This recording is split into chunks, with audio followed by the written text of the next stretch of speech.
Como Movimiento Sanzano, Movimiento Político de la Universidad Federico Santa María, le damos las gracias a Eduardo por su asistencia y a todos los presentes. Lamentablemente, a pesar de la difusión grande que se le dio al evento, la época de certámenes mermó un poco la asistencia. Pero de igual manera, este evento va a ser grabado, va a ser difundido, por lo tanto el material no se va a perder, y de hecho la discusión que se da aquí va a ser súper valiosa, y nosotros los miembros del movimiento que estamos aquí vamos a ser los primeros encargados de difundir el mensaje que nos trae. Un poco de información acerca de nuestro expositor. El señor Eduardo Muñoz Inchausti es doctorante en Gobierno y Administración Pública de la Universidad Complutense de Madrid. Es administrador público de la Universidad de Valparaíso y estudió también Historia y Geografía en la Universidad Católica de Valparaíso. Actualmente se desempeña como académico de la Universidad de Valparaíso y tuvo el honor de ser subsecretario nacional del Consejo Nacional de la Cultura y las Artes el año 2008, y el año 2010 fue jefe del Departamento de Administración General del Consejo Nacional de la Cultura y las Artes en el año 2008, jefe del Gabinete de Subdirección Nacional del Consejo Nacional de la Cultura y las Artes en el año 2008, y también fue el coordinador de programas de espacios públicos del Ministerio de Vivienda y Urbanismo del CEREMI de la región de Valparaíso desde enero del año 2007 hasta abril del año 2008. Eduardo nos trae hoy día el tema Constitución de los 80, autoritarismo, mercado y la fantasía de la libertad. Ya, todo suyo el tiempo, ¿no? Y muchas gracias por lo que ha podido venir, y al final se va a dar el espacio para preguntas y poder comentar un poco el tema al que corresponde. Gracias. Bueno, estamos justo en el momento que voy a hacer buenas tardes, así que vamos a decir buen día para que no tengamos problemas. Gracias por la presentación extensa, pero antes que todo les quiero decir que esto es una exposición de derecho, no vamos a hablar del articulado de la Constitución del 80, no está en mi interés, sino que más bien, producto de lo que hemos estado debatiendo últimamente, quiero que nos focalicemos más bien en el campo doctrinario sobre el cual se sustenta la Constitución del 80. Antes que todo, como yo no creo en la objetividad, yo creo que todos somos observadores subjetivos, y por lo tanto lo más objetivo que puede hacer uno es simplemente declarar sus principios al momento de empezar, para que ustedes puedan filtrar de acuerdo a eso. Como todos ustedes saben, yo soy militante del Partido Socialista, pero aparte de eso soy socialista también desde el punto de vista ideológico, socialdemócrata para ser más específico,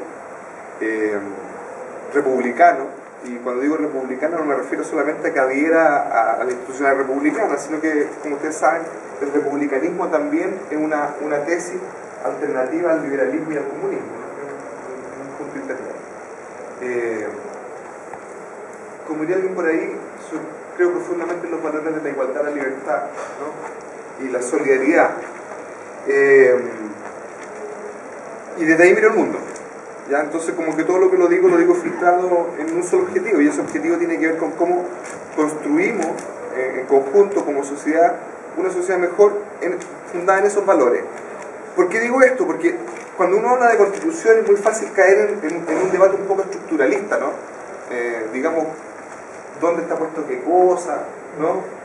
Digamos, qué deberes, ¿no es cierto?, qué derechos o garantías emanan de la Carta Fundamental, y muchas veces no nos detenemos a pensar un poco desde dónde nos habla la Constitución. La Constitución habla, como decía un viejo profesor español, la Constitución es el relato de la República,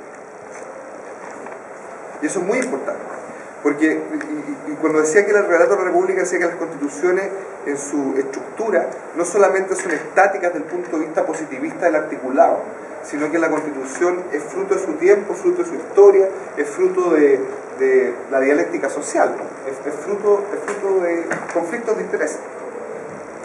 Y quizás una Constitución que ha logrado por sobremanera diferenciarse de otras constituciones precisamente por su compromiso ideológico es la Constitución de 1980. Entonces, quiero partir en primer lugar diciendo que la Constitución de 1980 es profundamente ideológica. A diferencia de otras constituciones del mundo y a diferencia de una tradición más bien republicana que era precisamente una suerte como de no compromiso político de la Constitución. Y cuando digo no compromiso político me refiero a que las constituciones se guardaban en la medida de lo posible, ¿no?, de ser neutrales desde el punto de vista de los clivajes políticos al interior de la sociedad. Esa es la concepción republicana positivista de una constitución. Una constitución tenía que ser una carta de garantías para todos los miembros de la sociedad. Así lo fue la Constitución de 1925 y basta leer su articulado. Sin embargo, la Constitución de 1980, y es lo que yo les pretendo probar, y voy a usar un mecanismo que usan los abogados, que es a confesión de parte, revisión de prueba, ¿no?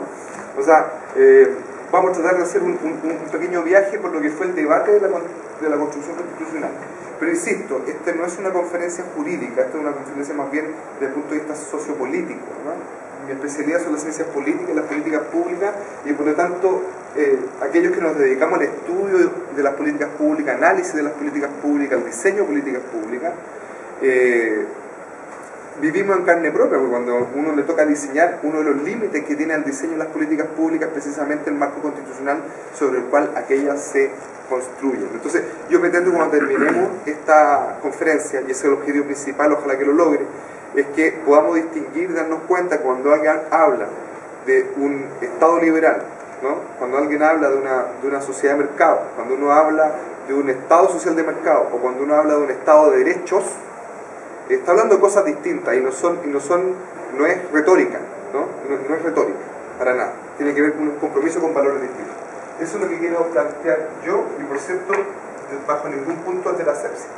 ¿Por qué me tomé la libertad de modificar un poco lo que habíamos conversado? Porque el título original de esta presentación era la Constitución del 80, el principio de subsidiariedad y la contradicción en el Estado, ¿no? O sea, de qué manera la Constitución del 80 en realidad, más que un marco para el desarrollo del Estado, era una constitución que está entendida más bien como una frontera para el desarrollo del Estado, un obstáculo para el desarrollo del Estado. ¿Por qué? Porque es una constitución que parte ideológicamente del principio de que el Estado debe estar subordinado a la iniciativa privada, y no la iniciativa privada subordinada al Estado. ¿Ya? Yo les dije que las constituciones en general son hijas de su tiempo. Bueno, la Constitución del 80, la dictadura militar, el golpe del 73, la historia reciente de Chile y la historia antigua de Chile, toda la historia de Chile, así como de todos los países del mundo, está marcada por su contexto. Más que por sus circunstancias. Yo creo que la frase de Gasset es un poquito individualista, ¿no? Eso de yo soy yo en mis circunstancias. Creo que porque las circunstancias dan a entender de que es algo sobre lo cual los seres humanos no tenemos control. La idea de yo soy yo en mis circunstancias da la idea de que uno es un corcho flotando en el mar, ¿no? Un mar inmenso que es la humanidad, la historia, la cultura, ¿no? Un montón de variables que son incontrolables, lo cual es cierto, ¿no? Hasta cierto punto, porque la verdad es que esa misma cultura y ese mismo mar, ese mismo océano se ha hecho gota a gota por el aporte de cada uno de las personas como individuos, pero lo más importante de todo, por la interacción de los individuos en tanto cuanto comunidad. Entonces creo que este viejo clivaje del cual la Constitución es hija, este viejo clivaje entre comunitarismo e individualismo, es un falso clivaje. Y eso yo creo que puede parecer un poco posmoderno, pero yo creo que es lo que deberíamos aprender como humanidad. Hay un falso clivaje entre la importancia superior del individuo o la importancia superior de la comunidad, en tanto cuanto son dimensiones constitutivas de nuestra naturaleza humana, ambas dos. ¿Ah? Entonces me parece que este enfrentamiento ideológico, y digo ideológico porque se conviene en construcciones justificadoras del orden social, por eso son ideológicas, no son meras ideas. Las meras ideas son opiniones, fundadas o menos fundadas, ¿ah?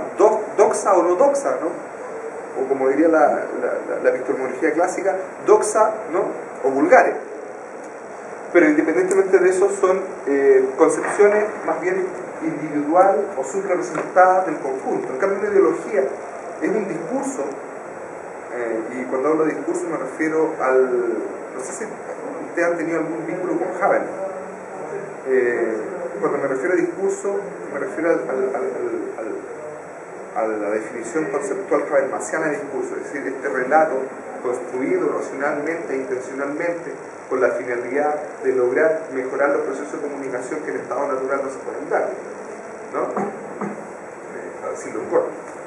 Entonces, digamos que la Constitución, y volviendo como partí esta conferencia, el relato de la Constitución del 80, que es nuestro relato hoy, es un relato que se hace sobre la base de tres grandes pilares que los vamos a ir viendo. Un primer pilar entonces es la desconfianza en el Estado. Un segundo relato es la desconfianza en el ciudadano y en la dimensión colectiva de las personas. Y un tercer relato que tiene que ver con la prioridad, ¿no es cierto?, que tiene la economía de mercado, más bien en su versión neoliberal, respecto a otras formas de ordenamiento económico. ¿Ya? Esos son los tres pilares que fundan esta Constitución. Y eso tiene repercusiones políticas. A ver, partamos por lo más conocido. Lo más conocido de la Constitución del 80 es su estructura más bien política. Ustedes saben que las constituciones se pueden dividir en varias formas. Una de esas formas es respecto de su carácter de constitución ideológica o normativa, ¿no?, respecto de la constitución en tanto cuanto orgánica. Todas las constituciones tienen dos grandes grupos de articulados. Un articulado que normalmente se conoce como doctrinario, dogmático, ideológico, como ustedes quieran decir, depende de qué escuela, si lo dice Kelsen, Habermas o quien lo diga, pero es lo mismo, que es lo que nosotros en la Constitución del 80 conocemos como las bases de la institucionalidad, ¿no? En el fondo, como toda constitución, parte por una tremenda declaración de principios. Y después, coherente con esa declaración de principios, tiene todo el articulado orgánico, es decir, se constituyen los poderes del Estado, se les constituye literalmente, o sea, es en la Constitución donde se da la forma básica, el marco obligatorio, general y ¿cómo se llama? Y fundamental. O sea, la Constitución, que es la ley, cuando se habla de la ley en singular se está hablando de la Constitución, lo demás son las leyes. La ley es la Constitución. Lo que permite es generar, bajo la teoría del contractualismo, ¿no es cierto?, una normativa que nos permita a ustedes y nosotros convivir como sociedad, ¿no es cierto?, sobre la base de presupuestos convenidos, legítimos y por todos aceptados. Ese es el principio contractualista de toda Constitución.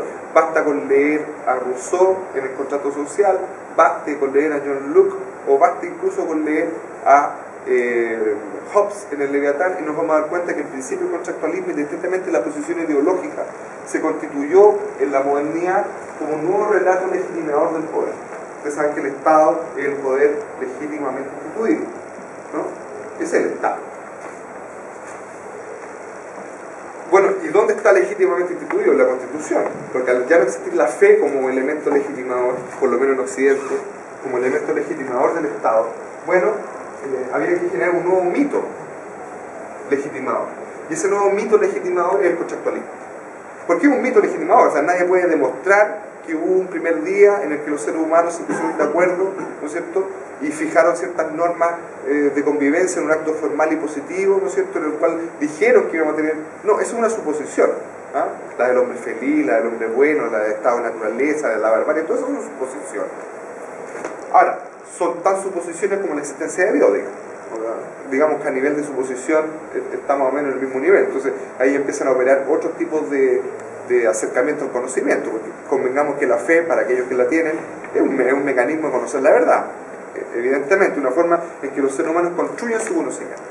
Bueno, para los que no son creyentes, la forma de conocer la verdad, y por lo menos fue lo que se instituyó en conjunto con la modernidad, era el racionalismo, ¿no? Era aquello que era factible, susceptible, ¿no es cierto?, de ser verificado empíricamente. Me imagino que ustedes se peinan con Popper y se peinan con Kuntz y se peinan con todo lo demás del método científico, ¿ah?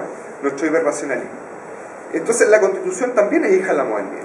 Entonces también hay que tenerlo claro como un marco general. Todas las constituciones en su estructura, desde que Cromwell obligó al rey de Inglaterra a fijar el presupuesto y la Constitución, hasta que los franceses hicieron su revolución, hasta que los norteamericanos crearon el Estado moderno como lo conocemos, por lo menos el Estado americano, porque somos muy parecidos a los norteamericanos, más allá de lo que nosotros creemos, se basaron en ese principio, ¿no?, en el principio de legitimar el Estado a partir de un contrato, ¿no?, de un acto contractual. ¿Cuáles son los requisitos básicos que se le piden a ese contrato, a este marco contractual sobre el cual se constituye valórica, operacional, pragmática, cotidiana y emocionalmente la República? Se le pide que sea legítimo. el acto de legitimidad inicial.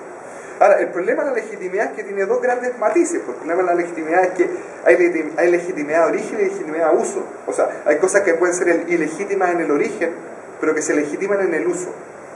Una de esas cosas es la propiedad. Ese es un gran problema. Entonces tenemos el problema que uno de los valores fundamentales del liberalismo económico, que es la propiedad, es ilegítima de origen. Entonces difícilmente el liberalismo desde su estructura ideológica, digamos, discursiva, va a rechazar que hay cosas que son ilegítimas de origen y que se legitiman por el uso. Porque el principio fundamental, que es la propiedad, es ilegítimo. ¿Me entiendes? Entonces hay un tema ahí. ¿Por qué es ilegítimo? Porque no necesariamente hay conveniencia entre las partes.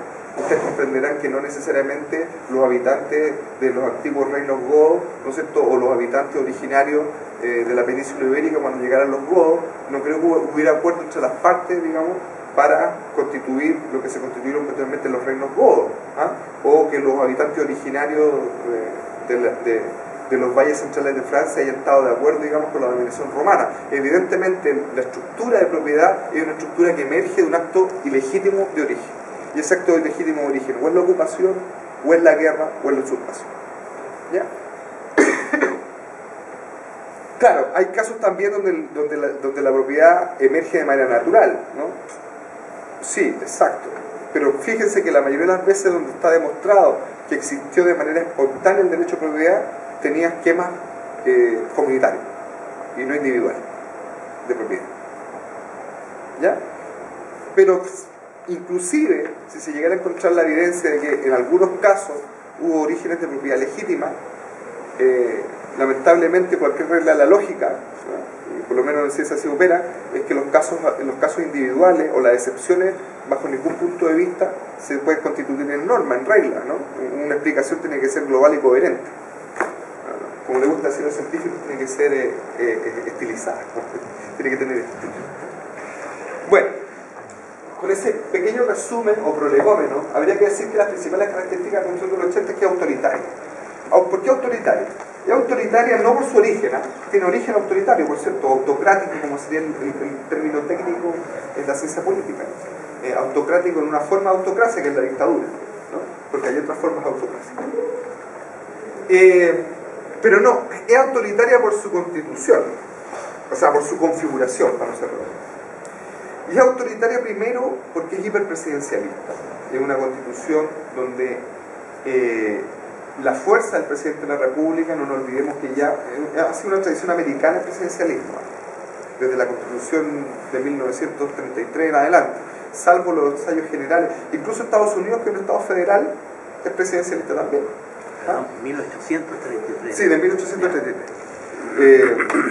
Incluso la Constitución norteamericana, que es federalista, es profundamente presidencial. ¿Ya?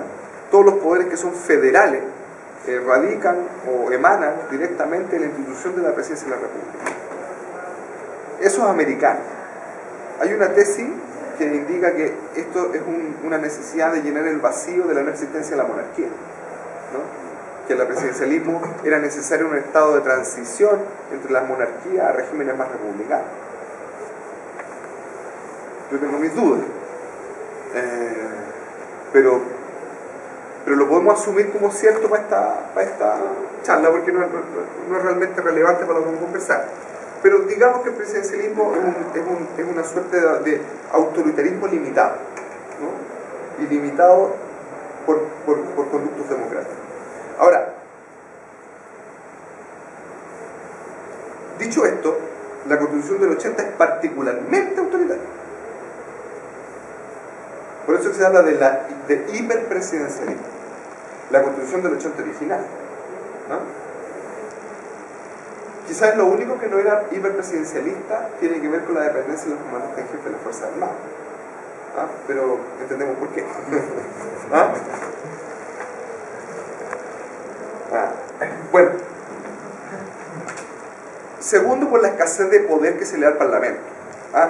Los constituyentes, a partir de la década, sobre todo, la Comisión para la Nueva Constitución, la Comisión de los informes constitucionales, la Constitución que genera el informe previo a la Constitución del 80, Se constituyó en 1974. Operó entre 1974 y 1978. Para los que les interesa el tema, tanto en la historia fidedigna de la ley como en la Biblioteca del Congreso, están las actas de la Comisión Constituyente.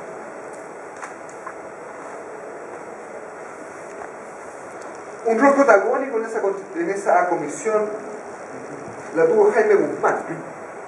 Todos saben que Jaime Guzmán es reconocido como un ideólogo de la Constitución, lo cual no deja de ser cierto. Hubo otros actores que participaron, SEA principalmente, en la configuración de la Constitución del 80, pero digamos que sobre todo en la primera parte de la Constitución, la que se trabajó entre el 74 y el 77, para que vean más o menos que fue la parte doctrinal de la Constitución, todo lo que tenía que ver con bases de la institucionalidad, nacionalidad y ciudadanía, etc. Eso se trabajó entre el año 74 y el año 77, mediados del 77. Y entre mediados del 77, 78 y 80 se hizo toda la arquitectura institucional, o toda la teoría, o todo el informe respecto del diseño institucional. Bueno, vamos a revisar particularmente lo que decía Guzmán respecto a los objetivos de la Constitución, ¿ya? Y ahí vamos a reafirmar el tema del autoritarismo presidencialista. Es una Constitución además antimayoritaria. Ustedes saben que todos hablamos del sistema binominal, pero la verdad es que la Constitución del 80 tenía muchos más sistemas de contrapesos que el sistema binominal. Lo que pasa es que hoy día el que va quedando más profundamente instalado es el del sistema binominal electoral. Pero la verdad es que había muchos otros pesos y contrapesos. En la versión original de la Constitución del 80 estaba los senadores designados, el sistema binominal, el Consejo de Seguridad Nacional, que podía ser convocado por la mitad de sus miembros que eran todos militares, ¿no? El Tribunal Constitucional, con facultades ampliadas respecto a otros tribunales constitucionales, y los quórum, el sistema de quórum que tenía la Constitución. Entonces, este sistema en su conjunto, lo que viene a configurar como sistema antimayoritario, es lo que se viene a conocer y que últimamente se está usando más, antes no se usaba, el veto de minoría. Claro, hoy día se está usando mal porque se le están echando la culpa que este es el veto de la UDI. Pero la verdad es que si proyectamos la Constitución a largo plazo, esto podría significar el veto de cualquier minoría.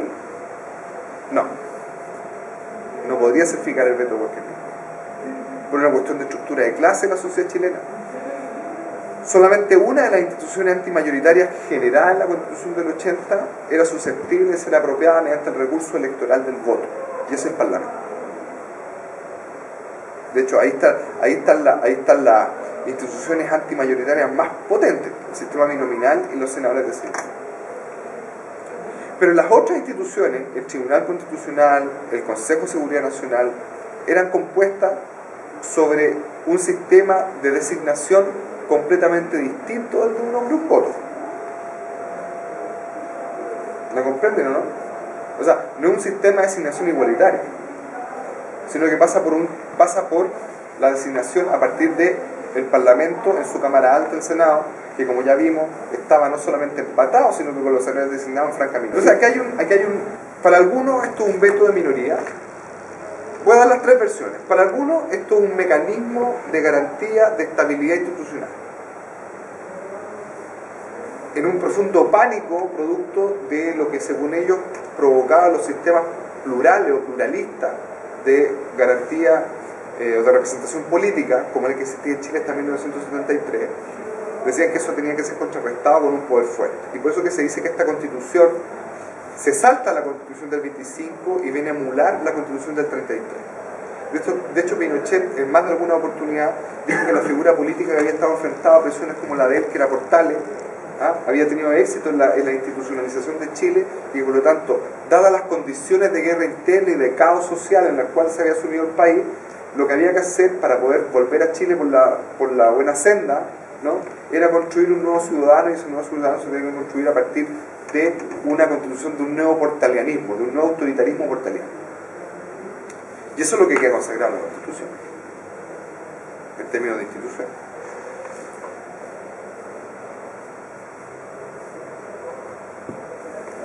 Desde el punto de vista teórico eso lo logra Guzmán. Lo logra Guzmán haciendo algo muy interesante. Guzmán logra fundir en un solo cuerpo constitucional a dos teóricos que podrían ser contradictorios.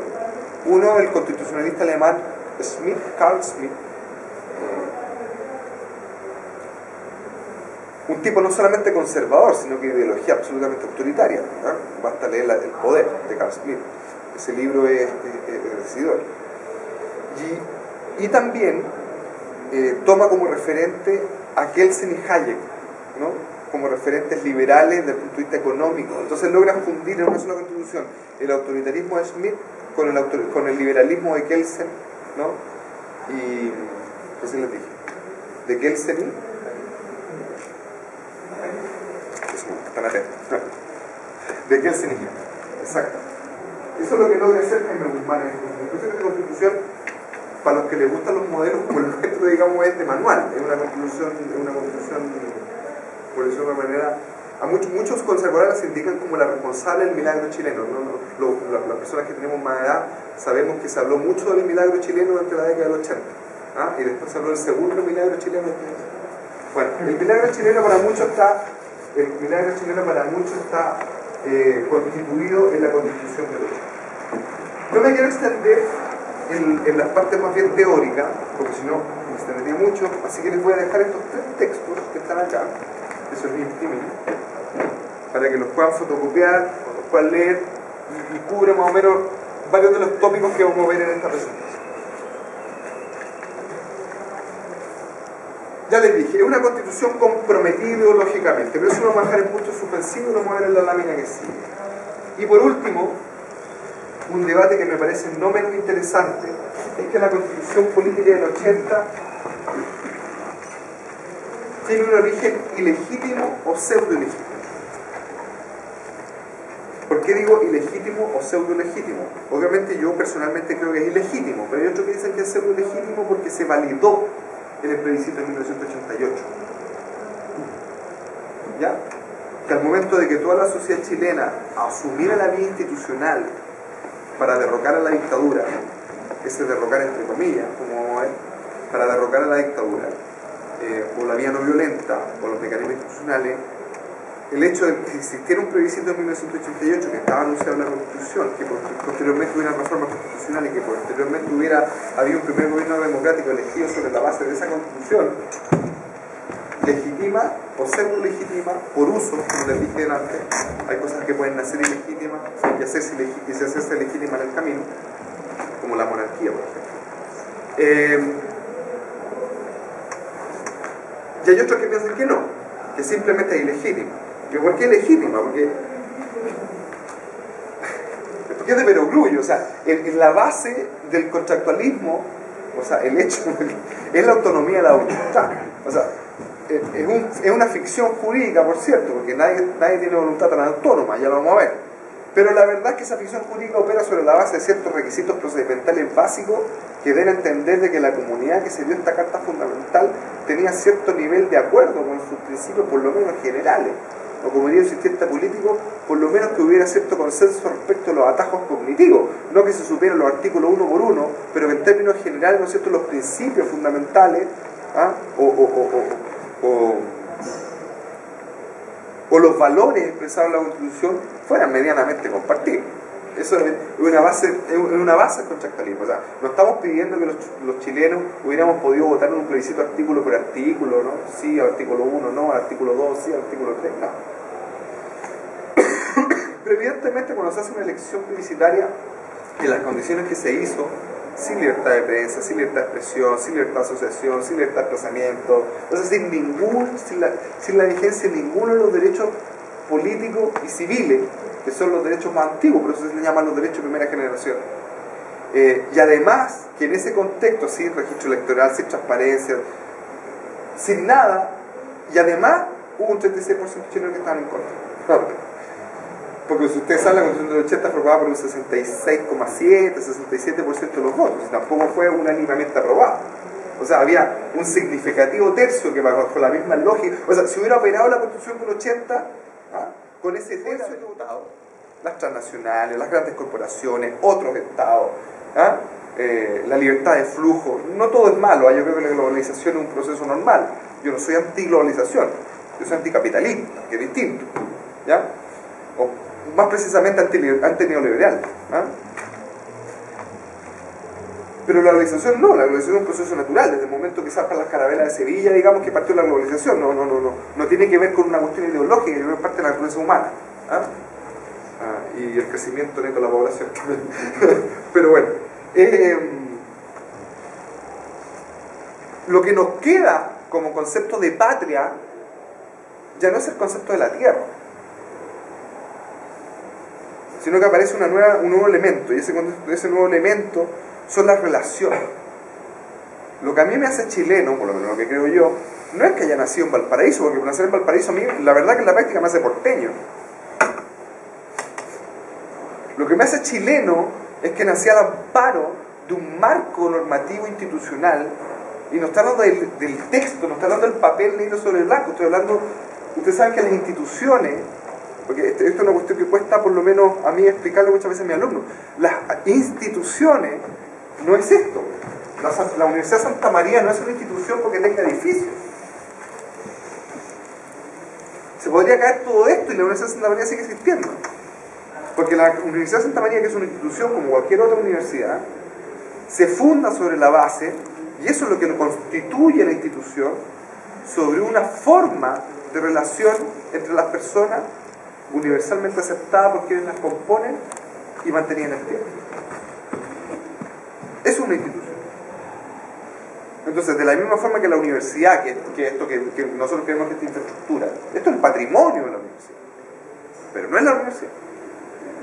La familia no es la casa, sería como decir que la familia es la casa donde vivo, ¿no?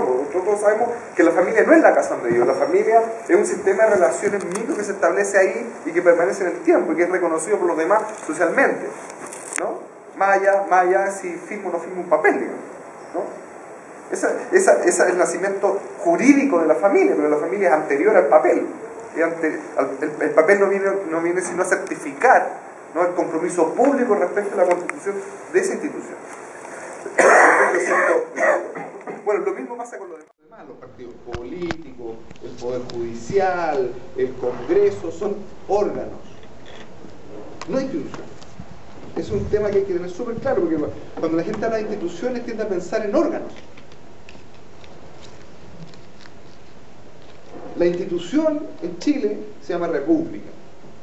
La institución en Chile se llama democracia. La institución en Chile se llama poder. Que piensan que no, que esto se puede ir haciendo paulatinamente. Ahí habría que tomar una decisión, y esa decisión hay que tomarla socialmente. Hay que tener opinión respecto de esto. Así que yo los conmino a formar su opinión respecto a esto. No les voy a decir cuál tienen que tomar, pero tómenla. Bueno, ¿cuál es la doctrina? ¿Por qué les hablo yo de la Constitución del 80, el principio de subsidiariedad, ¿no es cierto? Y le puse acá al mercado, para ser más explícito, porque subsidiariedad es muy técnico, ¿ah? Cuando uno dice subsidiariedad, la gente piensa en subsidio y no le parece tan mal, pues si al final yo me compré la casa con subsidio, ¿o no? Al final yo estudié con subsidio, si estudié en la universidad con subsidio. La beca de alimento es un subsidio, la asignación familiar es un subsidio, así que subsidio parece que está bien los subsidios, porque yo no me caigo los subsidios. No, lo que pasa es que cuando hablamos del principio de subsidiariedad estamos hablando de otra cosa. Cuando estamos hablando del principio de subsidiariedad estamos hablando de un valor que tiene que ver con el rol del Estado. Pero tampoco es abstracto, porque el principio de subsidiariedad no se explica a sí mismo sin su opuesto. El principio de subsidiariedad tiene que ver con el rol del Estado respecto del mercado. Ese es el principio de subsidiariedad. Si no hubiera mercado no existiría el principio de subsidiariedad, no sería necesario.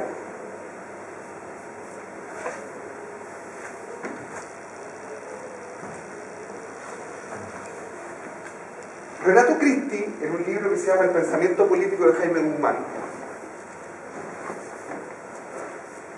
que es un muy buen libro, hace dos citas que me parecen notables, no esta, estas se las puse ahí porque cuando hablemos del tema económico. Una tenía que ver con el compromiso de Jaime Guzmán. Jaime Guzmán, coherente con los tiempos, también tiene que ver con Guerra Fría, lucha ideológica, culpa por cómo la Constitución del 25 había permitido, cómo la estructura institucional de la Constitución del 25 había permitido que se diera un golpe militar, ¿no? Claro, porque era culpa de los otros, pues si no era culpa de ellos. Ellos habían tenido que llegar a salvar a la patria de un desastre que había provocado el mal diseño de las reglas constitucionales de 1925, que permitían el pluralismo, que no comprometían al Estado desde el punto de vista doctrinario, ¿no? Esa cuestión del Estado laico nadie la entiende, que no estaba comprometida con los valores de Occidente, ojo, con los valores de Occidente. Y cuando Guzmán hablaba de los valores de Occidente, se refiere al laicismo, se refiere al cristianismo, como primer punto, y no cualquier cristianismo, católico, ¿no? Y en segundo lugar, al mercado, al capital, al capitalismo. Son los dos grandes productos de Occidente según la teoría esta, ¿ah? de Occidente, esta entelequia que nadie entiende, ¿no? No digo que no entendamos lo que es Occidente, estoy diciendo que esta doctrina, ¿no? de la cultura occidental, la enunciación correcta es los valores fundamentales de la cultura judeo-cristiana occidental. Es una teoría planteada a principios del siglo XX, ¿no? Entre otros por ese mismo. Y tiene que ver precisamente con cómo entonces se deslaiciza la Constitución. La Constitución del 25, yo podría decir, soy masón también. Se los quiero decir porque soy público, no soy soterrado, no tengo ningún problema en decirlo. No soy el diablo, no soy escola, ni vuelo, ni nada por el estilo. Y tampoco tengo colegios privados en la universidad. Pero yo me atrevo a decir, sin temor a equivocarme, que la Constitución del 25 fue la victoria del laicismo. Y la Constitución del 80 fue la victoria del integrismo, en términos súper generales. Si bien la Constitución del 80 es aconfesional desde el punto de vista declarativo, desde el punto de vista declarativo no establece a la religión católica como la religión del Estado, sí se compromete profundamente con algo más sustancial, que son los valores católicos. Ahí está el tema del derecho a la vida por nacer, un montón de posiciones que yo no digo que no sean legítimas o buenas, lo que estoy diciendo es que simplemente no son compartidas por todos, que debería ser un requisito en la Constitución, digamos, que las normas constitucionales, al menos esas normas, fueran compartidas consensualmente por todos. Y cuando digo consenso me refiero a la deliberación democrática de Habermas y no al consenso de Elwin, ¿no? No me refiero al acuerdo por el acuerdo, sino que un consenso es algo que se produce después de un debate democrático deliberado, ¿no? Por cierto, con intención de escuchar al otro, sin fanatismo, ¿no? Claro, a este lado de la fila también tenemos sordos, ¿no? Tenemos sordos por lado y lado, entonces ahí tenemos un problema. Bueno, eso se va a ver, ¿cómo se va a ver consagrado en la Constitución? Ya vimos, a través de los mecanismos del peso y contrapeso a nivel político, asegurando la supremacía de cierta clase que se supone o se suponía que estaba más compenetrada de los valores cristianos occidentales. Y desde el punto de vista del capitalismo, la Constitución del 80 es profundamente ideológica porque se compromete con esto. Y estas son citas textuales de Jaime Guzmán, no son mías, ni de Christie, ni de ningún autor. Son tesis de él. Métanse a la página de la Fundación Jaime Guzmán y está prolíficamente citado nuestro amigo Jaime. Primer tema, la Constitución no debe dejar duda alguna en cuanto al compromiso libertario de la nueva democracia en materia económica. Ojo, libertario. ¿Libertario respecto de qué sería la pregunta? Ya lo vamos a ver. Y el nuevo esquema constitucional se define resueltamente por un sistema económico libre, fundado en la propiedad privada de los medios de producción y en la iniciativa particular como motor básico de la economía. Esos son los principios doctrinarios que están contenidos en la Constitución del 80. Aquí podríamos abrir una red, aquí nuestra conversación se podría volver estocástica. ¿Cuánto tiempo tenemos?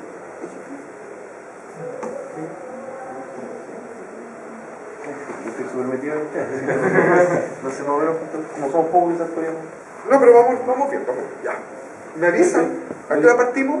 Ahí les pido A las 12. A las 12. A las 12. Avísenme 5 para la 1. ¿Ya?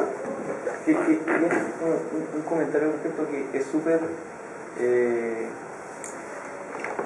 si uno mira como la tesis de la religión católica, a pesar de que como que la parte valor, como que la misma Constitución se contradice en algunas partes también con eso, o sea, la iniciativa particular no es una... Si uno lo mira en sí mismo, así como el cristianismo, no es un valor del cristianismo la iniciativa particular. Del cristianismo católico. Claro. O sea, el tema teóricamente está fundada en la figura de Jesús, que entre comillas era un comunista. Si uno lo piensa de alguna otra manera, era un comunista. Sí, claro, lo que pasa es que hay... Entonces, hay ciertas partes donde, como que al haber metido el tema económico, al intentar fundirlo con los valores como católicos, se metieron en valores católicos. Bueno, eso es lo que decía la teología de la liberación, precisamente. ¿Ah? Toda la teología de la liberación lo que decía exactamente lo que estás planteando tú. El tema de que el análisis cristológico de la fe cristiana a partir del Nuevo Testamento, del mensaje de Cristo. Yo no soy cristiano, pero he estudiado el tema. Era precisamente que el valor... Mira, hay una cita muy linda que yo siempre digo en El nombre de la rosa, de Humberto Eco. Hay una parte, al principio, donde aparecen los franciscanos debatiendo con los dominicos respecto de si Cristo era o no era dueño de su túnica. En el libro, en la película sale muy someramente, pero en el libro sale más extensamente, pero el libro al menos nombra. Esa discusión no era baladí, porque la discusión cristológica era respecto de si Cristo tenía o no tenía propiedad. O sea, el debate tenía que ver con la propiedad. Si Cristo no tenía propiedad, teológicamente no era justificable la propiedad. Ese era el rollo de los tipos. Si Cristo tenía propiedad, bueno, ¿cómo podíamos condenar la propiedad si Cristo también había sido dueño de algo? A ese nivel está el debate. O sea, esa pregunta que estás haciendo tú no ha perseguido históricamente. Ahora, yo siempre digo las cosas, la religión es una cosa, las instituciones son otra. La iglesia, las iglesias, todas las iglesias, institucionalmente fijan su propia doctrina lo más coherente posible con el mensaje revelado, digamos. ¿Ah? Pero siempre van a haber contradicciones porque son instituciones humanas. Y la Iglesia Católica desde el momento, desde que se adosa a lo que quedaba del Imperio Romano y asume el derecho romano como propio, asume el derecho de propiedad como algo propio, porque era la constitución de... ¿Ah? Por eso hoy día ustedes saben que los sacerdotes, no hoy día, sino que siempre, los diocesanos, porque bajo la lógica del ministerio no debieran tener propiedad, pero esa es la disfunción. Si no, todos los curas se encuentran pobreza. Porque hay una discusión interna, ¿no? ¿Ah? Pero no me quiero ir muy para allá, pero solamente decir que desde el punto de vista intelectual de ello, un aporte profundamente propio de la cultura cristiana occidental era el capitalismo y el mercado. La forma institucional de las relaciones de poder económico que conocemos como capitalismo de mercado. Eso era un producto cultural de Occidente, en lo cual no estaban equivocados. Era un producto cultural de Occidente, sino que yo reniego que sea el producto cultural de Occidente. Pero bueno. Y por lo tanto, la Constitución... Hay otra frase muy buena de Henry Guzmán donde dice, él declara, dice, esta Constitución tiene que ser profundamente coherente con los valores de Occidente. Y lo dice así, tal cual. Ahora, ¿qué es lo que rompe? ¿Qué tradición se rompe con esto? Que la Constitución hasta ese momento, por lo menos en su versión laica o contractualista, ¿no? Como la Constitución del 25, como la Constitución del 1822, a mi juicio, una de las constituciones más bellas que ha tenido Chile. Esta Constitución entra en la misma línea de la moralista del 20... ¿te acuerdas? ¿26? ¿28? La Constitución moralista. No, pero esa se lee de serio porque esa declaraba que va a ser ciudadano, no hay que ser católico. Si uno no era católico, no era ciudadano. ¿Ah? Si esta es una cuestión que está ahí. ¿Ah? Ya. Entonces, esta es una constitución profundamente comprometida además con los tiempos. ¿Ah? Porque Estados Unidos y los países de Occidente y los poderes más bien conservadores de Occidente. No olvidemos que ya en la década del 80 veníamos de vuelta de Bretton Woods, como digo yo, y estábamos entrando en todo lo que era el consenso de Washington. Y tenía que ver con cómo esta presidencia institucional había permitido la emergencia de los autoritarismos y particularmente el comunismo. Entonces, los estados tenían que ser comprometidos con estos valores de Occidente y por lo tanto ya no podía seguir prescindiéndose porque esta presidencia había permitido que estas cosas antinaturales crecieran. Y todos los sujetos tales por cuales habían logrado constituirse una amenaza seria para la cultura occidental y los valores de Occidente. Y eso es lo que hoy día siguen pregonando los halcones en Estados Unidos, los republicanos, los Tea Party, ¿no? Si no, lean a Reagan. O sea, es muy chistoso. Ustedes leen a Reagan y leen a Thatcher y les aseguro 5-1 que la adivinan la mitad del discurso que viene a Piñera. No, en serio. Si ustedes tomen el discurso de Piñera después del terremoto, cuando asume el gobierno y ya hace el llamado a la unidad nacional, ese discurso era no sé quién se lo hizo, pero un copy-paste del discurso de Churchill cuando llama a la unidad nacional en la Segunda Guerra Mundial, con el discurso de la Thatcher cuando habla de lo mismo para el periodo de la Guerra de las Malvinas, y de Reagan cuando habla en contra, cuando le dice a Khrushchev, si usted, le dice a Gorbachev, si usted, señor Premier, quiere la paz, venga y golpee esta puerta. O sea, le está diciendo a Rusia, si usted quiere la paz, renuncie al comunismo y golpee la puerta del libre mercado. Eso es lo que le está diciendo. Si no, no va a haber paz. Si eso fue muy brutal. Sonó bonito, es como unámonos todos para ser más grande a Chile. Suena bonito, siempre y cuando renuncien a lo que ustedes piensan. Si no renuncian a lo que ustedes piensan, no hay posibilidad de diálogo. Eso puede sonar muy bonito, muy amable, tan simpático, tan agradable, pero es muy fascista el discurso. Es autoritario. ¿Ya? Bueno, ¿en qué consiste entonces? Coherente con esto, bueno, ¿cómo se materializa esto en la Constitución? A través de dos vías. Primera vía, el principio de subsidiariedad como norma general. Ya vimos todos los anclajes, los ataduras y los cuidados institucionales, contrapeso de mayoría, ¿no? Binominal, cerrado, cosena, todas esas cosas. Pero esos son, como digo yo, son candados para que no se abra la puerta. Pero eso no es la estructura de la institucionalidad. Esos son, por decirlo de alguna manera, por eso es que es tan importante romper el binominal, esos son las llaves que impiden abrir la puerta. Pero no es la estructura. No es la estructura. La estructura está aquí. Esta es la estructura. Esta es la estructura de la Constitución del 80.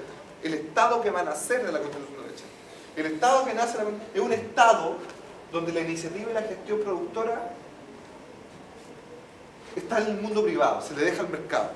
Y al Estado solamente se le reserva aquellas cosas que los particulares no pueden realizar adecuadamente. Esto es una vieja forma de decir, vamos a volver al Estado mínimo. El Estado mínimo es el Estado liberal clásico. O sea, aquí además no estamos hablando con el diablo, por favor, desmitifiquemos esta cuestión, si no estamos hablando ni con el diablo, ni con Satanás, estamos hablando con gente que realmente piensa otra cosa. Y ellos piensan que el Estado lo único que tiene que hacer es policía interna, defensa externa, interior y Hacienda. Y Hacienda para financiar la guerra, además, no para otra cosa. Para todo lo demás, está el mercado. El mercado, que es un sistema de instituciones. El mercado es una institución también, así como la familia. El Estado existe. Lo que pasa es que el mercado va a existir donde sea. Porque el mercado es un sistema de relaciones tan antiguo como la humanidad, ¿no? Es un lugar donde se junta la oferta con la demanda y negocian un precio. Así de simple, si no tiene mayor ciencia, los economistas se van a la bola, no, si no tiene mayor ciencia. La definición, la operatoria por cierto, y aparecerán los gráficos. Y las marihuanzas que hacen, entonces marihuanzas que saben ustedes y yo no. Bueno, este es el famoso principio de subsidiariedad. Pero aquí hay algo más terrible, ¿no? Porque bajo este principio, dependiendo de cómo se explicara, va a depender de cómo uno mire la sociedad. Entonces, el principio de subsidiariedad estaría súper bien si además fuera de la mano, supongamos, o sea, no, yo creo que nunca va a estar bien, pero supongamos, porque aquí viene lo peor, que el principio de subsidiariedad además lo juntamos con el reconocimiento de los derechos sociales como ¿qué ¿Qué son los derechos sociales?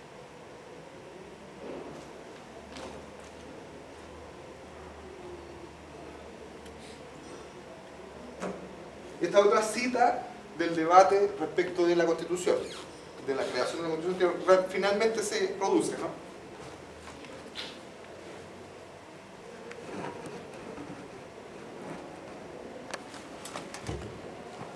Yo ya le dije que soy profundamente republicano. Si uno toma a Rousseau y toma a Locke, John Locke, se va a dar cuenta que para estos pensadores los derechos sociales eran requisitos fundamentales de la persona humana.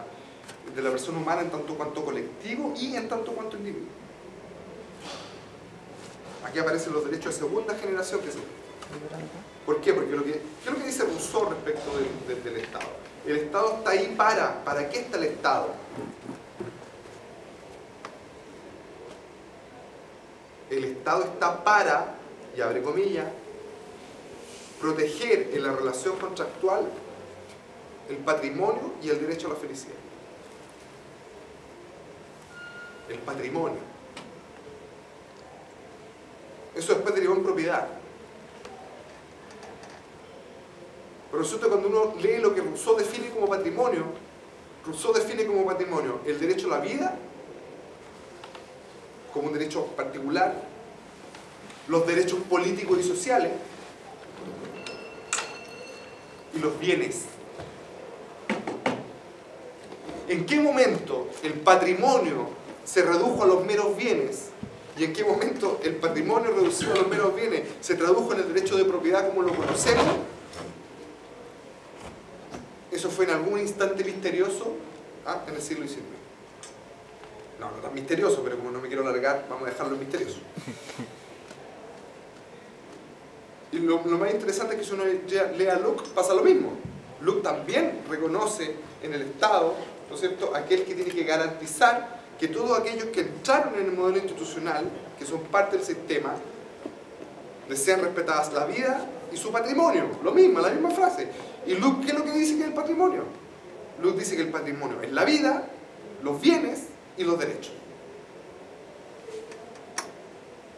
Y en algún momento eso desapareció de la definición y nos quedamos con la definición de Smith y nos quedamos con la definición de Kelsen y nos quedamos con la definición y resultó ser que el patrimonio y la propiedad eran solamente aquellos bienes materiales susceptibles de apropiación o de dominio.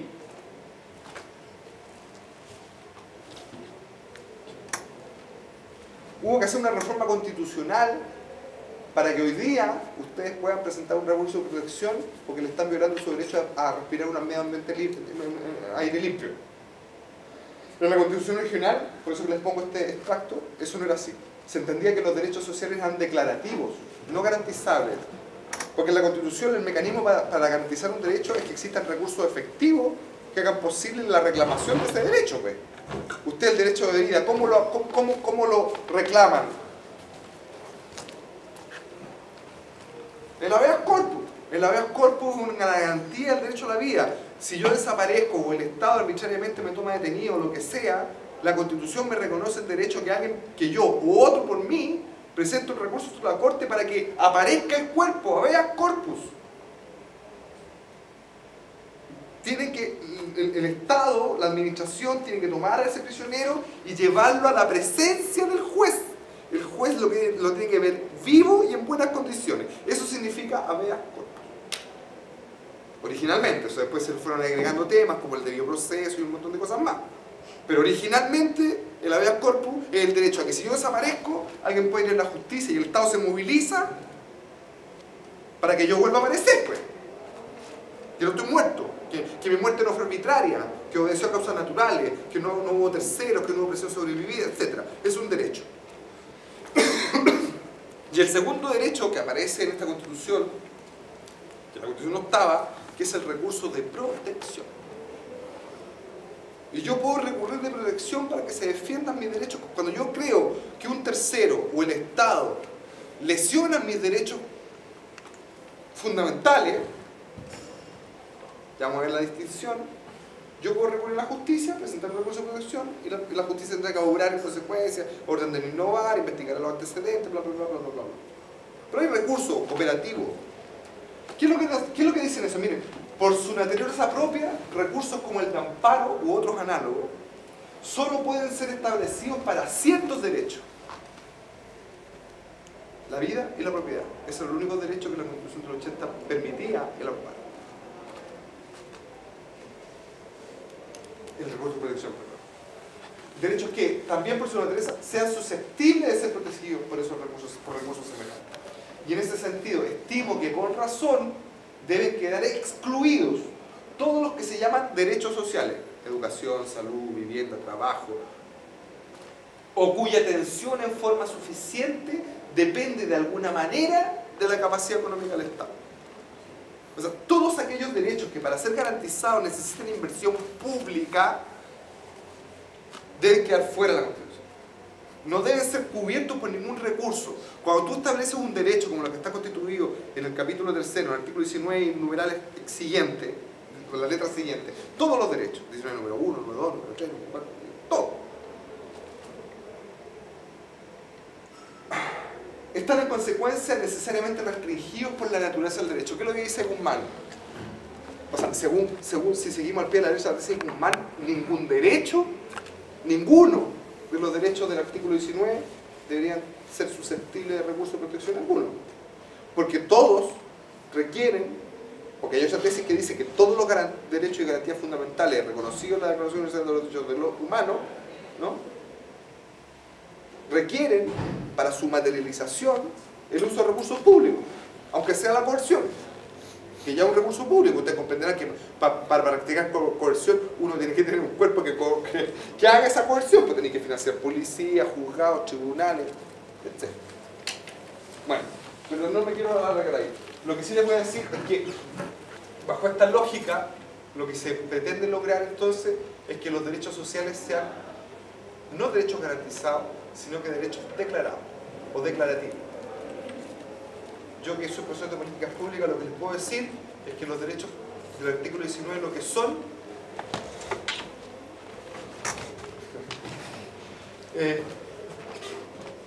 los derechos del artículo 19 lo que son declaraciones de política.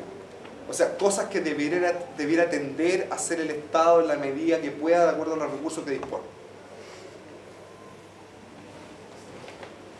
Esto es muy importante porque, coherente con esto,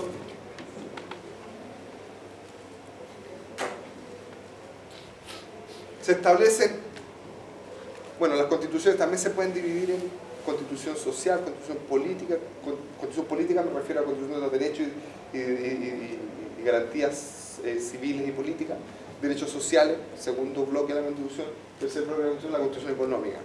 En derechos se establece Constitución económica aquel sistema institucional garantizado en la Constitución que establece cuáles son las reglas de operación de cualquier sistema económico al interior del Estado y sobre las cuales el Estado debe operar, garantizar, que así funcione.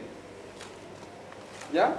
Esto es muy importante porque esto es lo que explica por qué queremos cambiar la Constitución y por qué no ese argumento de que, bueno, ¿para qué hagámoslo a partir de las leyes? No se puede a partir de las leyes. No se puede a partir de las leyes. Cuando yo digo que honestamente, como buen socialdemócrata y socialista que soy, estoy por una sociedad de garantías universales, esa es mi posición valórica, independiente que sea minoritaria, me da lo mismo, pero es mi posición. Supongamos que fuera mayoría con este sistema y esta Constitución, y yo quisiera dictar una norma que garantizara derechos universales solamente provistos por el Estado, la Constitución me lo impide. Si no es otra la cosa. Acuérdense cuando fue la discusión de la reforma previsional, el pilar solidario. Y tercero, ¿no es cierto?, aplicar el principio de subsidiariedad. Es decir, allí donde un privado pueda prestar el servicio que está garantizado en la Constitución, lo hará el privado. El subsidio, el Estado. Entonces, allí donde pueda haber AFP, la salud privada está garantizada en la Constitución. En la Constitución, el artículo específico de la Constitución que dice que el sistema de salud chileno podrá ser prestado por el Estado y por privado. En la Constitución, no en la ley. Es una materia de ley. Lo que le correspondía a la Constitución era garantizar el derecho a la salud. No decir quién lo voy a prestar. Eso es materia de ley. No, acá es materia constitucional. Entonces, si yo quiero eliminar las ISAPRE, cosa que no quiero, la verdad, pero si quisiera, no podría porque es anticonstitucional. Es un derecho garantizado. Lo mismo en educación, lo mismo donde ustedes quieran, van a encontrar el mismo principio. ¿Por qué? Porque el rol de que el Estado pierde, se le resta protagonismo a la iniciativa privada. Entonces, el sistema de seguridad social puede ser prestado por privados mejor que por el Estado, porque es un principio además que está ahí inmanente, soslayado. El Estado es más ineficiente que los privados, cosa que no tiene ningún sustento empírico, ninguno. Se lo doy firmado, o sea, eso es otra conferencia, pero me pueden invitar con un economista de derecha y que él venga a decir que el Estado es ineficiente y nos vamos combo y combo, y yo estoy seguro, hablando figurativamente, estoy absolutamente convencido que le puedo mostrar que el Estado no es per se ineficiente, ni tampoco empíricamente. Hay casos de ineficiencia estatal, por cierto, pero no sé, si tomamos la empresa privada, yo haría simplemente la lista de las empresas que quiebran al año, no sé. ¿Ah? No es una cuestión de definición o de definición ontológica, digamos, la supuesta ineficiencia del Estado. Bueno, me quiero quedar ahí para no quitarle más tiempo, pero quiero terminar con esta frase. Es de un norteamericano, Bellew Fallon, pero que está en la misma coherencia con Habermas respecto, insisto yo, como buen republicano, con el tema de la marcha constitucional. Para mí los derechos sociales y el principio de subsidiariedad es el gran amar en la Constitución. O sea, siempre digo lo mismo. Miren, en el mundo existen tantos sistemas de elección y formas de elegir a las autoridades como países hay. O sea, el que crea que cambiando el binominal no va a cambiar Chile, mentira. El sistema electoral es un procedimiento, ¿no? Es un mero procedimiento. Lo que cambia a los países no son los sistemas electorales, lo que cambia a los países son las ideas. Y si me apuran, la idea es transformada en ideología. Ahora, que esa ideología tiene que ser tolerante, republicana, respetuosa a los derechos humanos, un montón de cosas más, para que sea legítima, estamos de acuerdo. Pero lo que cambia, en el fondo, lo que hace, lo que provoca las transformaciones culturales es la acción más revolucionaria de todos los seres humanos. Y la acción más revolucionaria de todos los seres humanos son las ideas, no el mercado. El mercado es una idea, entre paréntesis. Yo soy de la tesis de que los derechos sociales son tanto más importantes que o igualmente importantes que los derechos civiles y políticos. Por esto. Y no lo quiero, léanlo, la frase no es mía. Los derechos humanos no son productos, los derechos humanos y el respeto a los derechos humanos no tiene que ser producto de un sistema tal o cual. No, un sistema tal o cual tiene que ser producto de que vivimos en una sociedad que respeta los derechos humanos. ¿Se dan cuenta la diferencia? Solamente en una sociedad donde se respetan los derechos humanos, la globalidad de los derechos humanos, quizás el mayor daño que hizo la dictadura, aparte de los muertos y todo lo demás, tiene que ver con que se asocia hoy día el concepto de derechos humanos a las violaciones a los derechos humanos, a las violaciones físicas contra el derecho a la vida y a la integridad. Pero los derechos humanos son mucho más que eso. Por eso que está bien que estemos discutiendo el derecho a la educación libre y gratuita, que lo discutamos, que no estemos de acuerdo, que lo discutamos. Por cierto que no es para esto esta conferencia, pero por cierto yo tengo posición respecto al tema de la educación superior y la educación en general. Pero lo que estoy diciendo yo es que solamente en algún país, en una sociedad donde se respetan los derechos, es posible que se ejerza la ciudadanía y es posible que se ejerzan y se pidan y se exijan y se construyan otras formas de hacer garantibles los derechos. No es al revés. No es al revés. Los estados se fundan sobre los derechos, no los derechos en el Estado. Por eso que estoy en contra de la Constitución de los 80. Y por eso que tenemos que tener una Constitución nueva. Porque esta Constitución no hace nada de eso. Nada. No cumple con ningún requisito mínimo. Miren, incluso si hiciéramos una asamblea constituyente, cambiáramos toda la Constitución y quedara igual, así todo va a ser mejor que la que tenemos. Miren lo que les estoy diciendo. El solo hecho de legitimar la Constitución va a hacer que tengamos una mejor Constitución, aunque sea la misma. Esto es una teoría, ¿no? Por cierto que no tiene que ser la misma, tiene que ser denominada con un montón de cosas más. pero lo que quiero decir en el fondo es que la legitimidad de la Carta Fundamental y las garantías que de ahí emanan, entre ellas el derecho a la felicidad, porque de eso estamos hablando al final del día, tiene que ser una garantía constitucional de la cual el Estado se haga cargo. Se haga cargo. Y para eso necesitamos otra constitución. Eso nomás tengo yo que decir. Eduardo, una consulta. En algún momento mencionaste el asunto de la globalización. La pregunta es la siguiente: ¿hasta qué punto la globalización sería un escollo? ¿Hasta qué punto sería un escollo para cambiar la constitución política del Estado actual? Depende. A ver, para modificar la propia constitución, yo creo que el escollo de la globalización tiene que ver con lo abierto que está Chile al mercado internacional y a la competitividad. Por lo tanto, un sistema de modificación o una crisis modificatoria de la constitución que pusiera en riesgo la imagen internacional de Chile, evidentemente puede significar estragos económicos, ¿no? De disminución de la demanda, solidaridad política, un montón de cosas más que pueden ser nefastos. Ahora, la pregunta es si estamos dispuestos o no estamos dispuestos a asumir aquello. Ahora, yo creo que se puede hacer de otra manera sin necesidad de entrar en un proceso chavista, digamos, de modificación de la Constitución. Yo estoy convencido de ello. Lo que pasa es que aquí nos meten cuco, lo dice como que si llamamos Asamblea Constituyente, entonces vamos a hablar en Venezuela. Y la verdad es que Venezuela es Venezuela y Chile es Chile, pues. Un ejemplo. Una de las cosas de las que se vanagloriaba Pinochet era que su revolución, porque si seguimos la doctrina de Kelsen, lo que pasó el año 73 no fue una contrarrevolución. Porque no fue hacer un golpe militar para retrotraer las cosas a un estado anterior, que eso es una contrarrevolución, ¿no? O una contrarreforma. Sino que a partir de un hecho violento como fue el golpe militar, se inicia un proceso de cambio a una cosa distinta. Convengamos que el Estado de Chile, de la Constitución de 80, es distinto a todo lo que venía para atrás, a todo. Es nuevo, es una revolución.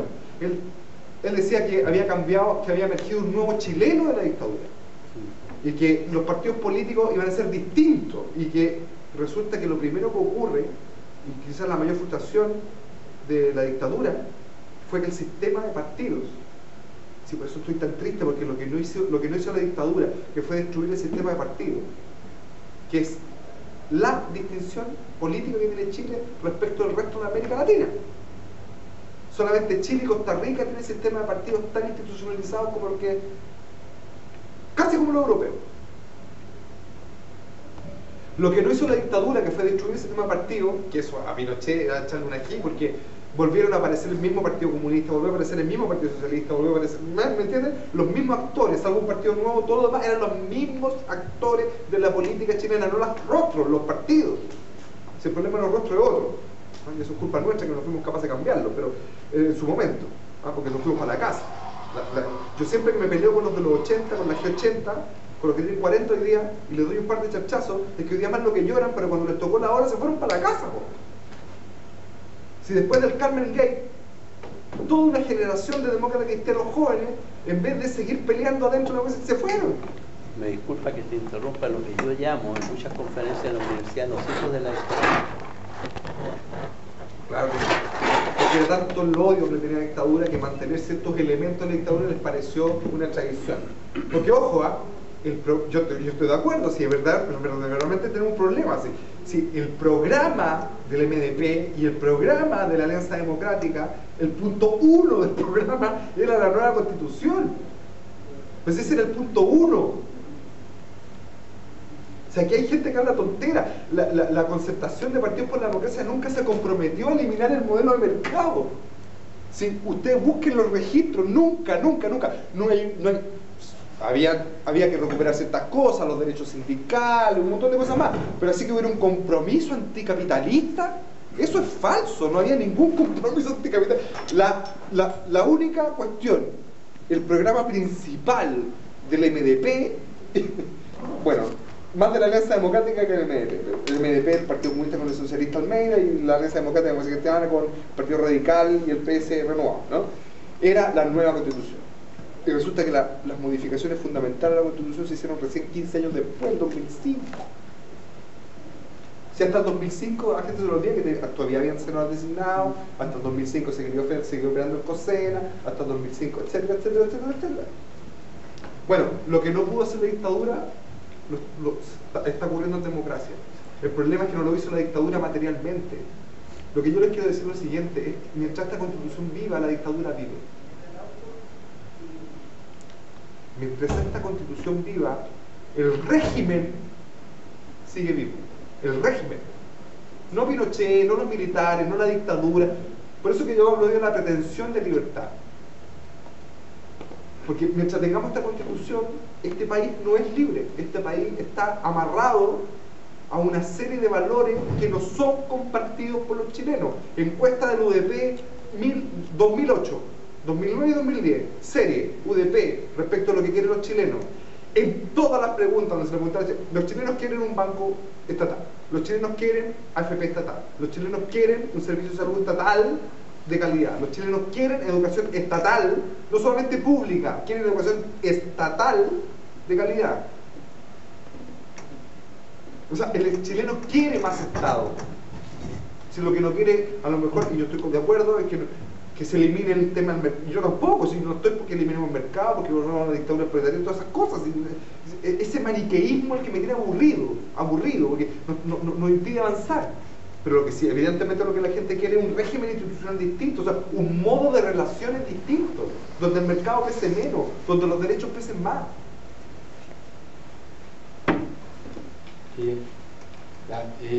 No en torno a la Constitución, sino más bien a las posibilidades futuras de poder realizar reformas o bien cambiar la Constitución.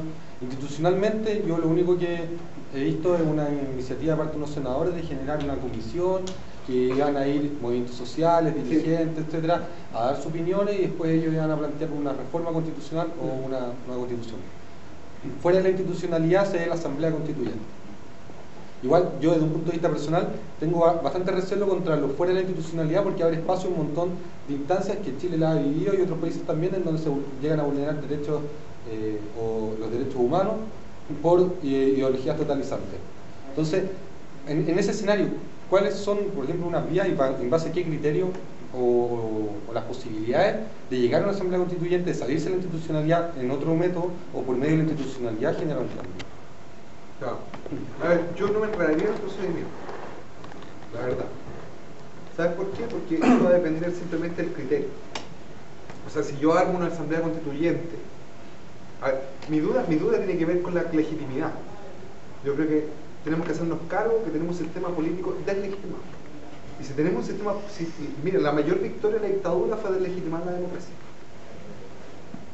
Tanto que peleamos por la democracia, pero lamentablemente el virus de los señores políticos, ¿ah?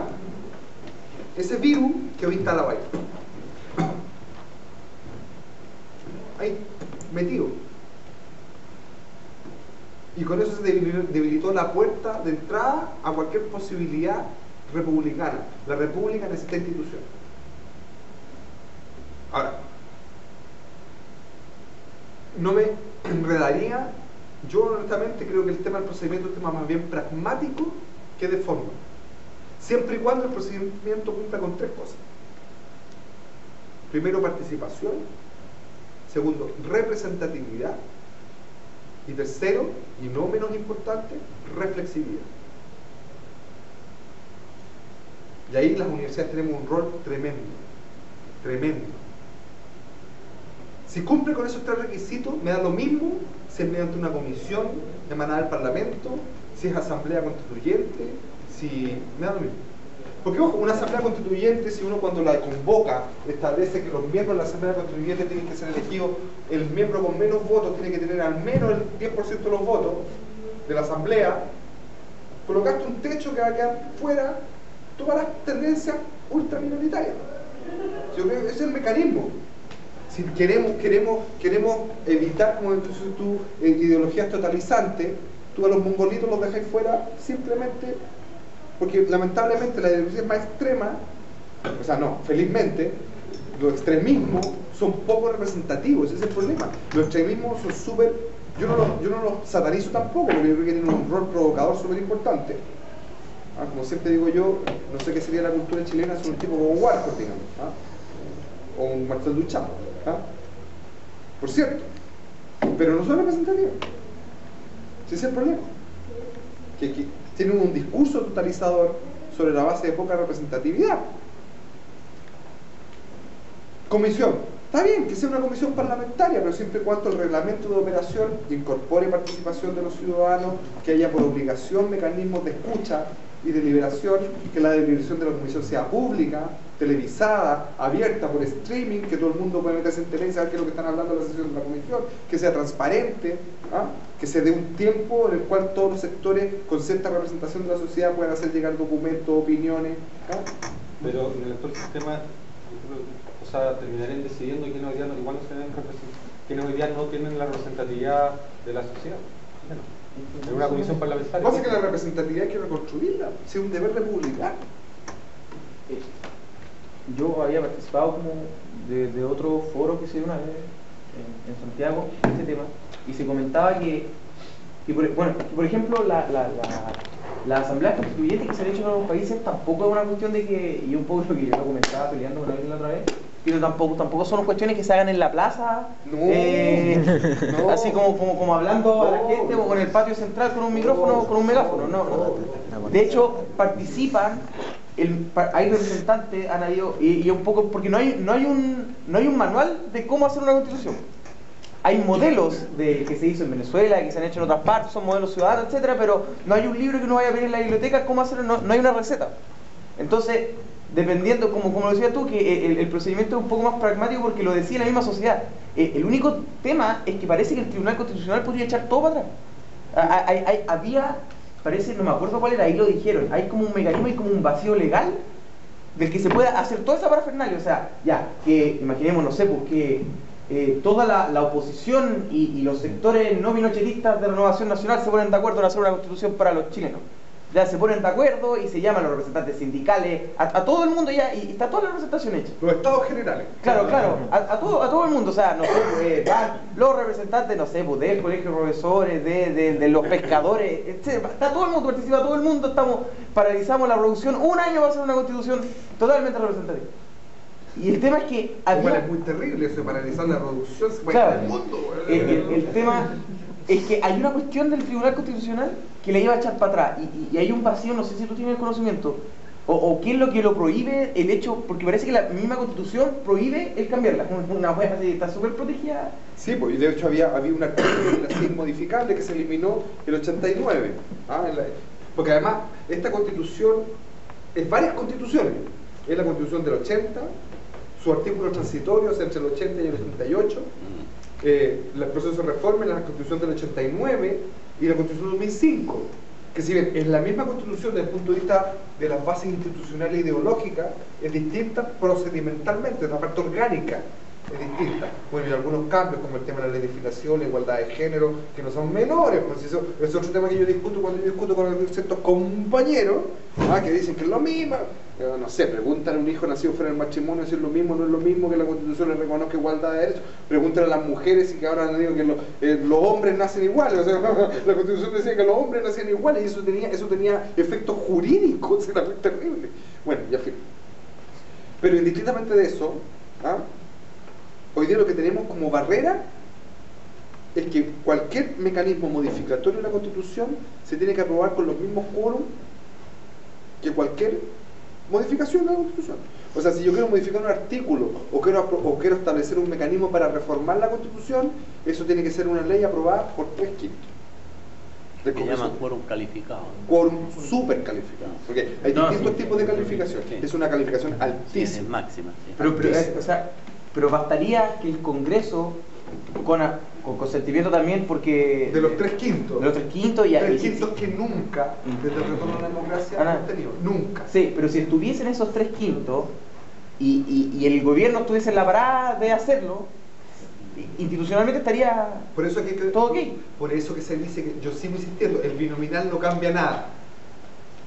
Pero Si uno cambia el binominal y después vota en consecuencia, o sea, si yo voto para cambiar el binominal porque quiero mayor proporcionalidad y representatividad, y después resulta que la derecha saca el 50% de los votos, no sirvió de nada cambiar el binominal. Oye, ya, para no ser tan específico, si los que no quieren modificar la Constitución sacan el 50% de los votos, no sirvió de nada cambiar el binominal. ¿Se dan cuenta que es un tema que tiene que ver ahí con generar una estrategia, un proyecto político que incorpore, hasta luego, gracias por venir, que incorpore un proyecto político que incorpore la modificación de esta Constitución? Y para eso yo creo que caben todos los que quieran caber. O sea, para mí yo creo que el proyecto político hoy día es retomar la reforma de la Constitución, llegar a un acuerdo de reforma a esta Constitución, y todos los que quieran estar de acuerdo con eso, que entren. Por eso que esta tontera la pelea entre el PPD y la DC con los comunistas, me parece tan fuera de tiesto. Es como decían los viejos en el campo, es cagar fuera del tiesto. Yo encuentro que no tiene ningún sentido, de una pelea que no le interesa a nadie. A nadie. A mí no me interesa si los comunistas le tienen bueno o le tienen mal a los comunistas, o sea, si los demócratas cristianos, no sé, creen que los comunistas comen guagua, o si los comunistas creen que los cristianos son de derecha. Me da lo mismo. A mí me interesa, ¿estamos de acuerdo o no estamos de acuerdo con cambiar esta cuestión? Yo tenía una pregunta, explicando un poco lo intrínseco que tiene esta Constitución del 80, temas tan cuáticos como no garantizar los derechos y varias cosas más. ¿Qué tan posible es a través de reformas sacarle todo este espíritu que tiene esta Constitución? Porque veo que la única forma que estamos viendo es a través de salirnos del sistema. Ya. Pero ¿existe alguna forma de a través de reformas nosotros hacer un cambio tan brutal como...? Sí, también existe. Lo que pasa es que acá tenemos... Sí, existe. Juan, voy a contestar tu pregunta por ejemplo. Sí, existe. Si se eliminan ciertos artículos, si se opta por la redacción de ciertos artículos de manera más neutra, si se elimina, por ejemplo, todos los artículos que tienen que ver con los derechos económicos, con estos derechos económicos, o se reescriben de otra forma, podría tener efectos distintos. El problema es que eso sería modificar el texto. Pero la verdad, Chile está cagado porque, perdón el francés, digo, Chile está cagado porque está culturalmente comprometido con los valores de la Constitución del 80. Entonces yo creo que aparte de cambiar el texto, tú tienes que generar un hito simbólico, porque aquí cito a Laclau, la simbología cultural que significaría derribar, entre comillas, el último vestigio de la dictadura, que es la Constitución del 80, no la firma de Pinochet. Eso es lo que Lagos nunca me entendió. No es la firma, no es la firma. ¿Sí? Nadie ha visto. ¿Cuántos de ustedes han visto la Constitución y han visto la firma de Pinochet en la Constitución? Nadie, si nadie está preocupado de eso. Está la de Lagos. Ese no es el punto. Lo que la gente quiere escuchar, lo que la gente que está en contra de esto, porque, ojo, Pinochet sacó el 46% de los votos del plebiscito. Sí, ojo. Pero lo que queremos escuchar, lo que estamos en contra de esto, es que se aplane la cancha política para poder discutir esto de manera igualitaria. Hoy día no hay igualdad de condiciones para discutir. Si ellos son mayoría en el tema del aborto, van a ganar. Si son minoría, van a perder. Pero sí, así es simple. Es un sistema con seguridad. Eso para mí es seguridad jurídica. Pero que me tengan 25 años sin aborto terapéutico, porque al 20% se le ocurre que es malo para la humanidad,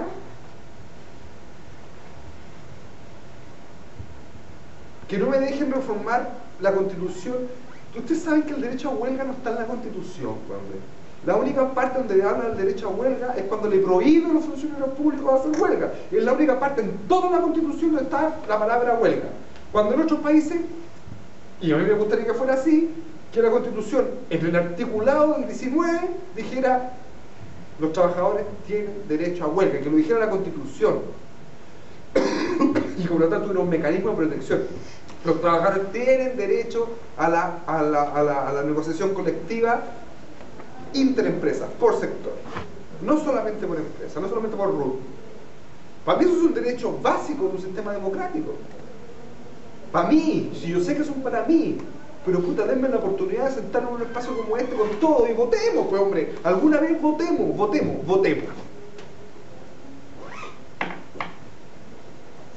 No, es que se puede caer el mundo.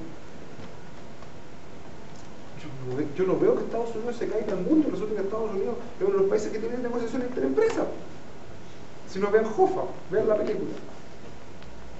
O sea, los sindicatos más grandes del mundo están en Estados Unidos, interempresas. ¿Por qué chileno? Porque a un yankee de la Universidad de Chicago se le ocurrió, Milton Friedman, que había que hacer cierto modelo económico y lo trajo a Chile y lo implementó a rajatabla sobre la base de sangre y fuego, porque es imposible que ese sistema se aplique en otra parte del mundo si no es a sangre y fuego. Por eso que está pasando lo que está pasando en Grecia. La única forma, la doctrina del shock, Naomi Klein. Y le estoy hablando de pura gente que es mesura. Si Naomi Klein no es revolucionaria, hombre, si no es marxista-leninista, ni el Lautaro, ni ninguna de esas cosas. La Naomi Klein es una periodista canadiense, socialdemócrata, a la mina le gusta salir y paga con tarjeta de crédito. Sí. Es normal. Sí. Yo soy normal, yo voy a comprar a River, Falabella, estoy en Licón, tengo autos, tengo los carros chicos en el jardín, sí. Si no, yo no quiero que aquí no ando con vos, no me pongo estrella a la cuestión, no me interesa. Pero ¿dónde? ¿Dónde construimos nuestra patria con nuestra constitución? ¿Dónde? Yo quiero volver a decir que es mi constitución, si es mi constitución, si es muy fuerte, si esta no es mi constitución, vivo en un país donde la constitución no es mía, hombre. Si es terrible, culturalmente terrible. Estados Unidos se cae. Si su constitución es prostituida, Estados Unidos se desarma. Estados Unidos está fundado en la constitución. Hablen con un yanqui de la constitución. Nunca la han modificado, le han hecho enmiendas para no modificar el texto original de la constitución republicana, de la constitución que inspiró Rousseau, Benjamin Franklin, John Adams, Washington. Esa constitución, que no era liberal, era republicana. Los derechos primero, el mercado después. En Estados Unidos. ¿Para qué vamos a hablar de Francia? ¿Para qué vamos a hablar de otras cosas? Argentina. Yo quiero hacer una consulta. O sea, es como un caso súper particular sobre el tema de la subsidiariedad. El concepto de economía social de mercado, ¿está basado o no está basado en la subsidiariedad? Porque pero el modelo, estoy hablando del modelo de los alemanes, así como que es como el más exitoso entre comillas, pues no los modelos al peo que se han hecho en Chile o en otros países. No, la economía es el modelo, es como que se diferencia del socialdemócrata y el neoliberal. No, pues es que es el modelo socialdemócrata. Es distinto. Estado social. Es que a mí me habían dicho que el socialdemócrata es distinto al de... No, la economía social, lo que pasa es que hay una confusión de términos, porque economía social de mercado es una economía donde están primero los derechos sociales. El Estado busca cumplir. Lo que pasa es que es mentira, si eso fue una de las cosas, es mentira. Chile no es una economía. No, si no estoy hablando de Chile, estoy preguntando por ese caso. Que se dijo mucho. No sé si se acuerdan que Elwin lo decía Tupio Parejo, y no se decía que Chile es una economía social de mercado. No, mentira. Sí. Chile es una economía neoliberal, sí, a la cual hemos tratado de meterle elementos de derechos sociales, pero así como súper tironeado. Lo que pasa es que la economía social de mercado es una economía, el Estado social de mercado, ojo, el Estado social de mercado. Estado social, ¿por qué? Porque reconoce la Constitución derechos sociales. Si usted, aquí no hicimos análisis comparado a constituciones, porque si no habríamos estado hasta mañana. Pero hay otras constituciones donde ciertos derechos están garantizados. Uno de esos países es Sudáfrica. Ojo, tampoco tiene que ver tanto, si tiene que ver con una cuestión más bien valórica. Y de mercado, porque reconocen el mercado de institución. Oye, si yo sé también que nos pasamos de revoluciones, y para no seguir dando la cuerda con Chile, en España habían empresas estatales que fabricaban chalas hawaianas. O sea, las empresas estatales se dedicaban a fabricar hawaianas. ¿Qué tiene que hacer el Estado fabricando hawaianas? Esa cuestión que la hagan los privados. ¿Qué tiene que hacer el Estado haciendo alfombras? Chao. ¿Qué tiene que hacer el Estado haciendo chaquetas, ropa, zapatos, pantalones, salsa de tomate? Nada, ahí no tenemos nada que hacer. Además que es de gastar recursos. Chao, que lo hagan los privados. Pero no vamos a comparar la protección social con la salsa de tomate. La jubilación de los chilenos no es un paquete de tallarines. ¿Entienden o no? Si ese es el problema. Que hoy día la revisión social se trata como un paquete de tallarines. Es un valor transado en la bolsa. ¿O no? Si un instrumento de valor es como un cheque, un bono soberano, acciones, lo mismo. ¿Cómo se llama la capitalización individual? ¿Cómo se llama la parte que a ustedes les toca? Las cuotas, igual que las acciones. Les toca una cuota. ¿Cómo está la cuota del fondo de inversión? Y hoy día tenemos gente que se está jubilando con 112 lucas, menos que el mínimo. Estoy hablando, ya hago eso porque yo sé que hay gente que jubila con menos. Yo estoy hablando de gente que se jubila habiendo trabajado. O sea, un país donde el 50% de los indigentes... Mira, este es un ejemplo, yo con esto termino, ya, porque yo creo que esta cuestión ya no acepta más análisis. Cuando se te para el Ceremi del trabajo, no, de bienes, porque era economía, no. Ceremi de este tipo que parecía alemán. El Ceremi de Economía, Ochoa. Se para y dice, mire, lo que pasa es que nosotros descubrimos que el 50% de los indigentes no tiene trabajo. Y siguió hablando, ¿no? Yo no dije nada porque soy académico, era un acto de un año académico. Ustedes saben que las clases magistrales después de un año académico no van con preguntas, uno levanta la mano, no, ya.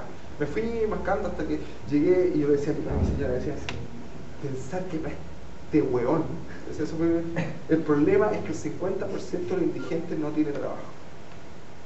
Ese es el problema. Hueón, no voy a ser indigente y tener trabajo. ¿En qué país estamos viviendo que el 50% de los indigentes tiene trabajo? O sea, vivimos en un país donde tú trabajas y no te sirve para dejar de ser indigente. Es el Chile que estamos viviendo, donde el sueldo mínimo no es menor que la línea de pobreza.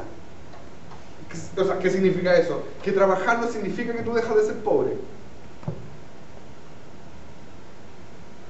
O sea, para mí eso es que quema argumentos, que estamos mal, de que hay un problema.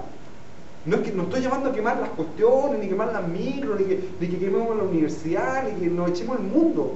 Estoy simplemente diciendo, tomemos decisiones democráticas para resolver esos problemas. Es que aumentar la cesantía, bueno, aumentaremos la segunda cesantía. Pero como decía, la única vez que Villegas ha dicho algo inteligente, después de esto era de antología, porque fue como después de 10 años, que el domingo lo escuché decir, es que habría que pensar hasta qué punto, por 2 puntos de desempleo, porque es el cálculo, ¿no? Que se aumentaba a 250.000 pesos el sueldo mínimo, aumentar el desempleo en 2 puntos, y según el gobierno tenemos desempleo del 7%, pero entonces Villegas dijo, muy tonto lo que tú Villegas dijo, bueno, pero a lo mejor habría que comerse 2 puntos de desempleo con tal de aumentar el sueldo mínimo, que además en los hogares no trabaja uno solo. Y la ministra Matei dijo, lo que pasa es que usted no sabe lo que es la cesantía. La verdad es que ella no sabe lo que es la cesantía, porque Villegas se lo sabe. Por eso que se vendió el sistema. Entonces, ¿cómo se soluciona eso en los países normales? En los países normales eso se soluciona teniendo buenos seguros de desempleo. Así de simple. Pues tú tenés que regular el mínimo. No, pero aquí ya se convirtió en una cuestión ideológica, ¿no? El sueldo mínimo. ¿Cómo es posible? Si ya hasta cuándo hablamos del Gini, el Gini para arriba, el Gini para abajo. Si el Gini tiene una materialidad concreta, y la materialidad concreta del índice de Gini es que está mal parido el chancho. Los que ganan poco ganan muy poco, y los que ganan mucho mucho. Hay un problema, y no es que yo sea resentido y que quiera ir a asaltar la casa de Polman. No es eso. Es que no es justo, no está bien. Porque el tipo para tener esa plata que tiene tuvo que robar. No, que no, sí, súper simple, se robó la plusvalía. Si eso está demostrado económicamente, si se lo puedo demostrar. El valor agregado que produce el trabajo no es retribuido de manera justa. Así de simple. Y lo peor de todo es que un hombre como Goldborn, él cree que porque le pagaban 7 millones o 12 millones o 13 millones, también se lo filetean. Pues ustedes también le pagan menos. Lo que pasa es que es tanto que no se nota. Pero en realidad, respecto del valor agregado que él como funcionario, como ingeniero, hace a la empresa la cantidad de miles de millones que una decisión hace ganar a la empresa, lo que le pagan es el vuelto el pan. Si un banco tiene utilidad por 60.000 millones de pesos. Ya, yo hace rato que termine, se le ve el pudo a la muchacha, no. Gracias por la invitación. ¿Otra consulta? Gracias. Bueno, No, sí, me imagino. Ya, dale la bueno, casa, Eduardo, estuvo súper interesante la conversa. Sí, Yo creo que estas discusiones van a seguir, ya considerando, como dice, no, va a sonar fuerte si digo que está alejándose de las pistas la gente que vetada por el 80. Ya está dejando, está opinando menos, por no decir que se está muriendo. Entonces, estas discusiones van a seguir y, escucha, lamentablemente hubo poca gente, nosotros la grabamos, nosotros la vamos a difundir, el número no pero importa. yo creo que públicamente no creo que esté no representando lo que piensa la gente del movimiento, que para actividades relacionadas con el tema, o sea, la idea de esta como charla, conferencia que hemos ido organizando este año es que queden los lazos, independiente de quién venga. O sea, si nosotros traemos a cualquier persona, entonces si nosotros generamos otra cosa te vamos a invitar, y si tú tienes algo más te rogamos por favor que nos invites también a nosotros para empezar a generar esas redes que están reviviendo y que estamos fortaleciendo. Gracias. Así que pedir de nuevo un aplauso para Eduardo.